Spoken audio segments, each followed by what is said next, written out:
Okay. So what are we going to talk about? So um we're going to talk about, well, there's two paths I want to take. One is I want us to get into like a book of us kind of like reading a book together, and maybe every, week when we have class that we kind of like go into it, kind of like a book review club in a way, you could say. But until we get into that, what I want to talk today, and I've been giving a lot of classes on this, is understanding the balance between arrogance and humility, and understanding like why that is. It's based on Orchot Tzadikim, and he writes that humility is actually the focus point of our service of Hashem. Okay, meaning like humility itself is the focal point of serving Hashem. Okay, and that really determines your closeness to Hashem. So let's get into that for a second. All right, guys. First of all, what's the core? I'm going to ask you some questions, okay? What's the core of arrogance? We know this because we've been studying together and we know this idea. Like, what's the core of arrogance? What is the core of arrogance? You guys tell me this. You tell me what is at the root of arrogance? You're supposed to say something now. Ego. Right? Good. It's ego. The core of arrogance is always about me. Me, myself, and I. You'll always see like an arrogant person or an arrogant action is always because of yourself. Okay, you always have to have that finger on the button, like I'm getting upset, or I need to be seen, or everything has the word me or I in it for arrogance. Okay, what's the core? What's the opposite of that is humility? What's the core of humility? If arrogance is all about me, this is where it gets a little tricky. Ready? What's the core of humility?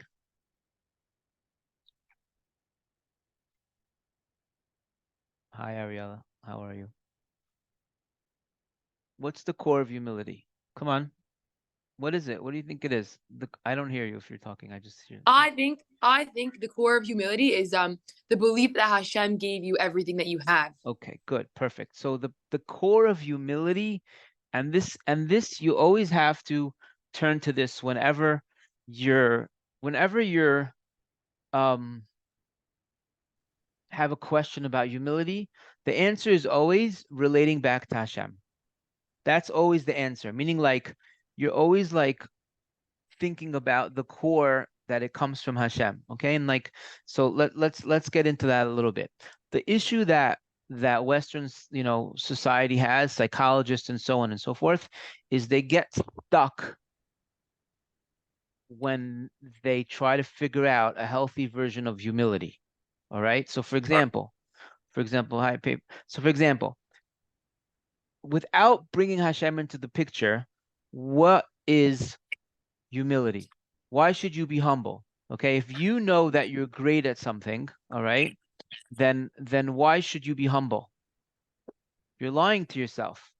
If you're Because if yeah, but without Hashem in the picture, I'm saying. without Hashem in the picture, Yeah, at all. it has to be Hashem because I understand it has to be. I'm saying from a anything like psychologist or a therapist perspective, when they tell you to be humble, right? yeah. Okay, or somebody who's trying to guide you, but without Hashem in the picture, then where does humility come into play? Then maybe it should just be like a you shouldn't flaunt it. You shouldn't be egotistical. Okay, Yeah. but it's not the right version. It's not the right version, right? It's like you shouldn't step on people, you shouldn't flaunt it. And I guess what? There are situations when you're supposed to flaunt it. When are you supposed to flaunt your accomplishments? A job interview. Yeah, That's a good yeah. example. Either a job interview, or when is another example where you're supposed to flaunt your what? A date. A date. Okay, well, okay, fine. Let's just say a date, fine. But another one is when it's going to inspire people, right? When you have an opportunity to inspire someone. For example, you donate something, right? You go to all these buildings, these Bet Knesset, seminaries, blah, blah. It says people's names all over the place. Why? Because maybe if my name's on the wall, then my partner who I've done work with, who's in the same financial capability as me, will also donate. So, but you're flaunting it. But again, without Hashem in the picture, you have a very hard time with that idea. So humility, the core of humility is always relating everything back to Hashem. It's always like, yes, I have, but it comes from Hashem. So you're really dancing at two weddings at once, which is what's beautiful about humility, is like, on the one hand, you know your strengths. Besides knowing your strengths, you also might have to flaunt them and take responsibility and leadership. But on the other hand, you're able to remain humble because of the fact that you know that it comes from Hashem. Arrogance is the opposite. Arrogance is always, it revolves around myself. There's no Hashem in the picture. Okay? Now, let's talk a minute about false humility. This is a very important topic we're about to get into. What does false humility mean? Give me examples of false humility. Give me examples of false humility. When is humility false? When is it not right? What's an example of false humility? Okay, fine. I'll give you examples. One is when you're being humble, but you're also doing it for the wrong reasons, like for attention or something like that. Okay, that's one. For example, like you're saying, no, I'm nothing, I'm nothing. Everyone's giving you accolades, and you're like, no, I'm nothing, I'm nothing. You know you're something. Otherwise, people wouldn't have been giving you the praise, meaning you can't lie to yourself. That's called false humility. You're not really being humble. And how do we know that? Because the second someone steps on your toes, then you're going to get upset again, right? Someone takes your parking spot, you're going to start screaming. Someone does something against your will, someone doesn't treat you in accordance with what you feel is right, you'll go ballistic. So where is that humility that you had 5 minutes ago? So that's called false humility. The second, when there's false humility, and this leads to, I mean, I guess we can get into this, we can get into this specifically. There's, just a second, let me get a piece of paper I have here. Okay. There's 5 pillars. There's 6 pillars of self-esteem. Okay, I'll read them to you, and maybe at a certain point we'll go over it. There's 6 pillars of self-esteem, not self-acceptance, self-esteem. One is living consciously. Second is self-acceptance. The third is self-responsibility. The fourth is living purposefully, and the fifth is practice of personal integrity. The last one that we'll mention is called self-assertiveness, meaning these are all links of how to build self-esteem. So one of these links, one of these paths is called self-assertiveness. What does that mean, self-assertiveness? It means that you're asserting and kind of sticking up for your needs. Okay? All right, and humility in a not in like the wrong place is when you're being humble out of weakness. You're being humble out of fear. You're being humble out of pressure. You're not asserting the needs that you that might be coming your way. Okay, this is what we would typically call in past classes the idea of a yes person. Okay, that's what a yes person is. It's a person who says yes all the time, but they say it more because they want just to be accepted. That looks like humility, but it's humility in the wrong place. Does that make sense? Does that make sense at all? What we're saying? Yeah. So you look like you're being humble, and you look like you're being understanding, and you look like you're being friendly, but really it's coming because of the fact that you're scared that if you say no, you're not going to be a friend anymore. That's the idea of, that's one place of false humility. Okay, maybe in another class we'll discuss these 6 pillars of self-esteem, which are essentially like 6 paths to build your own self-esteem. Okay, like these are all, and if you remember from past classes, self-esteem is the story we tell ourselves about ourselves. Okay, so now there's another place of false self-esteem, which is what? Which is when you're meant to step into a place of leadership. I'll give you examples of this. Okay, there are certain times that Hashem places a situation in front of you, and you're not supposed to be humble. Can anyone give me any examples in the Torah of someone who used humility in the wrong place? A very famous personality, and they lost something because of that. Okay, somebody who was supposed to do something, Hashem asked them to do something, it's in the Torah, and they didn't, and they lost something because of it. Vicky says Moshe. Very good, Moshe. Good Good. job. Good. The example is Moshe, very good. But what with Moshe? I mean, that's like an easy shot, like what is it going to be? David HaMelech? He's not in the Torah, right? So of course it's going to be Moshe. But I help Vicky because she gave. We'll give her some credit. So with Moshe Rabbeinu, basically, no way you guys are coming on Gesher. No way, right? Moshe Rabbeinu, sorry, we're in the middle of class. I'm sorry, middle of class right now. So I'm about to kick you out of the class. Literally, I could do it by press of a button. So Moshe Rabbeinu, what happened was that God tells Moshe Rabbeinu to take the Jewish people out of Egypt.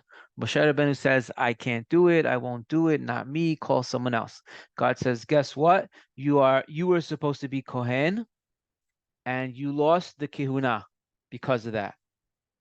You lost the Kehuna. You were supposed to be Kohen, and you lost the Kehuna because of it. So the Maharal says, what's the connection between like Moshe Rabbeinu not taking Jewish people and losing the Kehuna? Meaning it wasn't supposed to be Aaron Kohen, it was supposed to be Moshe Kohen. So the Maharal explains the whole job of a Kohen is to connect the Jewish people with Hashem. He's a connector on Yom Kippur. He goes into the Holy of Holies. He prays on our behalf. He gives sacrifices for us. That's the whole point of a Kohen. A Kohen is meant to connect the Jewish people and God. Since Moshe Rabbeinu didn't connect the Jewish people by bringing them out of Egypt, God said, you lost that right to be Kohen. And for eternity, he's not a Kohen. His generation, like I'm a Levi, I come from Moshe Rabbeinu, right? I lost that. I could have been a Kohen. I didn't because Moshe Rabbeinu didn't step into it. So what does false humility mean? False humility in our context means sometimes God places you in a situation where you're supposed to take leadership and you don't because of humility in the wrong place. Like you're supposed to get things, but you don't because you didn't step up to the bat. Okay, we find by Esther HaMalka a similar thing. It says by Esther, Mordechai comes up to Esther and he says, hey, you have to go to Achashverosh and mi yodea im le'et kazot soon as Purim, right? And ask me about the Purim program we're running here in Israel, which I'm not going to tell you about, but I should. Basically, we're doing this whole thing for kids Purim, and you're all invited to come and party with us. Side note. So Mordechai goes to Esther and he says, you were supposed to, the whole reason you became Esther HaMalka is because of this situation of you having to step up and defend the Jewish people at this moment, right? She could have said no. She could have said, it's not my job. I'm not doing it. No, but that would have been false humility. And guess what? Who did she fix? Right? She fixed her great-great-great-grandfather, who was who? Shaul. Shaul HaMelech had false humility. What had happened? He was fighting Amalek. He had the chance to wipe out Amalek. And God said, wipe out everything about Amalek, the people, the animals, the whole thing. The people came and pressured Shaul and said, don't kill the animals. We'll use them as sacrifices. Don't kill the animals. And Shaul HaMelech was like, you know what? Okay, fine. We won't kill the animals. What could be? Amalek had this power to turn themselves from people to animals. That's what Chachamim say. So Shaul HaMelech, instead of killing the people and the animals, he kept the animals alive, and Amalek stayed in existence. So Hashem said, guess what? Because you gave into the pressure of the people, you had false humility, right? You lost kingship.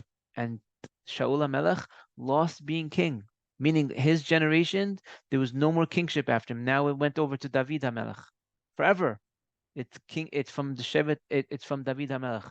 Just like Moshe Rabbeinu. Like there's this idea, and that's what Esther came to fix. She came to fix miudaim le'ed kazot, right? But the point is, like, what we're saying is, there's times in life when Hashem gives us situations, and if we don't know our greatness, if we don't have the confidence, we could lose it because of the fact that we're being humble in the wrong place. Okay, we're being humble in the wrong place. So what is this? How does this pertain to our discussion? We're talking about humility. Humility has a few sides to it. Humility is always bringing everything back to Hashem, right? But humility generally doesn't tell us what to do. The actions don't change of our responsibility. It just humility always tells us like why to do something. Why should you do it? You're a humble person doesn't necessarily change his actions. You still have to buy a house, you have to go to work, you have to get a car, you still have to travel, you have to dress nice. All these things still have to happen because it's a normal part of society. The difference between a humble person and an arrogant person is they'll be doing something for the wrong reasons. That's the core. So what would be like our homework for this? Our homework wouldn't be necessarily changing things. Okay? We don't necessarily want to change something. We want to keep in the life that we're taking, right? But we just want to make sure that we can reprogram ourselves into this world of doing things for the right reasons. You know, you want to just kind of reprogram yourselves for doing things because always pulling it back to the realm of Hashem. That's kind of the idea. All right. I'll stop here for any questions because my half an hour is basically up. Um, and God willing, I'd love to hear comments or anything like that. Besides that, I'm thinking of us kind of taking a book and like doing like a book club type of thing where obviously I can keep going with topics, but I kind of like the idea of us like reading and kind of expounding on stuff. So maybe you can just in the chat suggest different books you think we should read, and I'll see if I can choose one and we'll kind of get back into the classroom with it. All right, guys. All right, it's great to see everybody. And B'ezrat Hashem, hopefully I'll see you next week. Okay? See you soon. Bye. Shavua Thank tov. you, Pleasure. Rabbi. Bye, guys. Thank Pleasure. you, Rabbi. Pleasure. Thank Pleasure. you. Pleasure. Thanks so Pleasure. much. Thank you. Pleasure. Bezrat Pleasure, guys. Hashem, we'll see you next week. Thank you, Rabbi. Bye. Take care.